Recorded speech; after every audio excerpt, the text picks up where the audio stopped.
guys, nandito na naman yung baha dito sa amin, no? Lakas kasi ng ulan kanina. Ayan, lumaki na naman yung ilog. Okay, so tapos din. So bababa tayo dito. Yan natin sa baba. So dandahan lang, baka mahulog. Guys!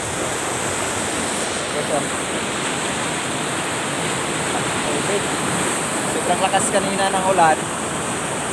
So ito yung nangyari, laki ng tubig.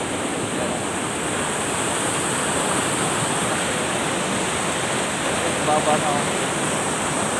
So yung tangko ko guys, wala na. Wala na talaga.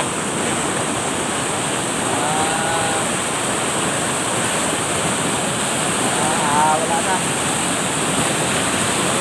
Huli ng isla doon. Wala na ang tubig guys. Sa dulo na yun.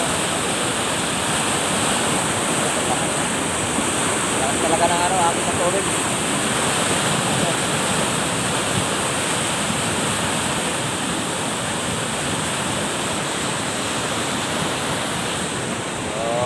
Ingat-ingat lang tayo ngayon dahil tag-ulan na. So, malapit sa ilog.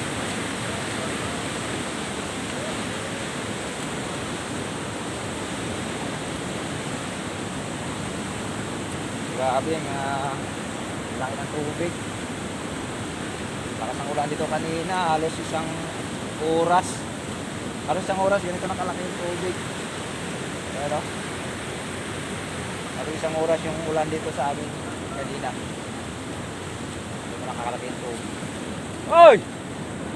Ako malunod kayo dyan. Sila unod. Namuha ng mga isda. Kasi may isda sa gilid yan eh. Kasi yung dyan sa gilid guys. May mga isda yan dyan. Pero delikado.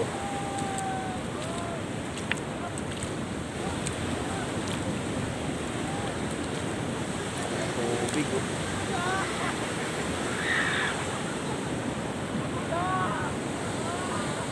Malawa. Ang kulit yung tapat na yun. Ayan, so ingat tayo. Dahil tag-ulan na. So see you.